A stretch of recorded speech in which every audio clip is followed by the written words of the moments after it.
Final Fantasy 15 is going to be voice acted in French. La lumière est superbe.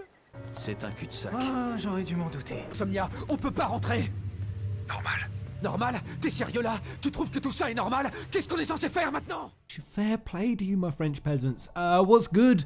I'm gonna do this video real quick. I don't speak French, so I don't have a Scooby do what is being said in these new cutscenes. We had this 20-minute gameplay video come out.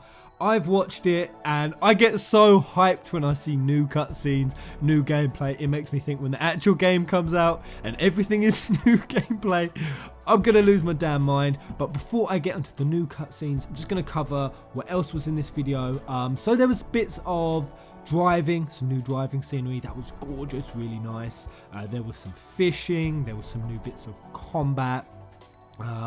What else was there? There was also with the towns, we walked through some towns. I think people were getting quite worried that the NPC density had been cut, or sort of the volume of NPCs, because we'd gone to some towns and they looked kind of empty. And people thought that they'd done that to improve the performance, but we saw this and the detail is there, how vibrant, lively it is, how densely packed it is. It does all still seem like it's there. On top of something else that's quite interesting, I've been wondering about this for a while. They did say to us that episode Dusky wouldn't be in the final game. But now we have seen clips of it in trailers still, with Deadeye, I think his name was the Behemoth. And it's now in this French trailer as well. They've even voice acted all of this in French. So I'm pretty certain that everything in Dusky is still going to be in this game. Don't have a problem with it. Other than the fact that I've already played it, I'm not really going to spend much time in that area. Again, what else did we have? So we had some bits with Cindy customizing the car, me just falling in love with her as usual. Now getting on to the two cutscenes. I think that's pretty much everything. So here was the first new cutscene. It was with Luna Freya, Umbra and Prina going up to her, hugging her, embracing her, whatever it is. Very, very nice. And I'm just going to break down this scene. So first of all, the badge on her chest. I wanted to find out what that was. It took me a while to look around, but I just believe it's a Tenebrae logo emblem, because Ravus seems to have it on his shoulder in this picture. So that's all I think that's about. As for the book, it also took me a while to think of that because it wasn't cosmogony. That's a purplish blue book. This was the book that Noctis and Luna, remember the bedroom scene, here it is. That was the book that they were reading as children. So the fact that she's kind of holding the book, embracing it, I think this is just another she has strong feelings for Noctis still hint.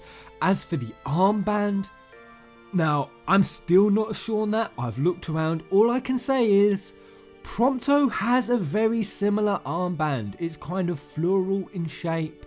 I don't know, I mean Arden even has, his scarf is kind of black with floral, so it might not mean anything, it might just be generic, but that's all I could find on that. As for the next cutscene, I lost my mind because it was about the clearest picture of the gorgeous Aranea Highwind. She is a good looking woman. I think they've made her even more good looking since we last had pictures of her released. She seems to be a bit bored and tired of these craggy old men. She seems to roll her eyes a bit. Really like that. I really hope she becomes an anti-hero. I have so much hope for that. As for the rest of the scene, so Ravus, if you notice on the bottom of his cloak hood thing, I haven't got the pictures in front of me, there seems to be some sort of logo there. I can't quite make out what it is. Maybe if I zoom in, is that Fenrir or is it Bahamut, an emblem of Bahamut, because that seems to be Niflheim's. They seem to have a dragon for their logo. As for Verstael, he didn't really have any detail on him, or any that I've been able to break down as of yet. Maybe if I look a bit deeper, or you fellow peasants give me a hand to dissect this. Is there anything about Verstael you can notice? I kind of think he might be from Solheim. I've given my reasons on that in the past. And then finally, this dude on the left here. Who is he? Who is he? We've never seen this guy. We don't know who he is. He's got gold armor. Now, of course, we did once upon a time have the guy in gold armor.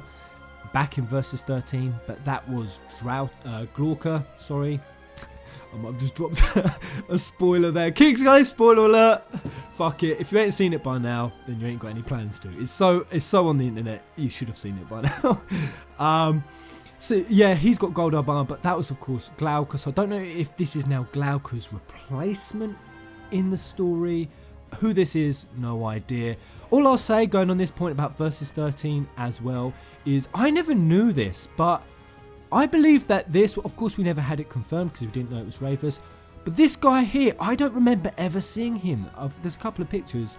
This was Ravus's old character model. He's so much younger. Whoever knew? I never knew that. I thought that was pretty dope. Other than that, my fellow peasants, there wasn't much else. There was this guy crying like a little bitch in the bush. Oh, merci. J'ai eu chaud. But biggest takeaway is those little points of what they all come from. And most of all, how gorgeous Aranea is. Aranea might just be new waifu. Until the next video. Kubo!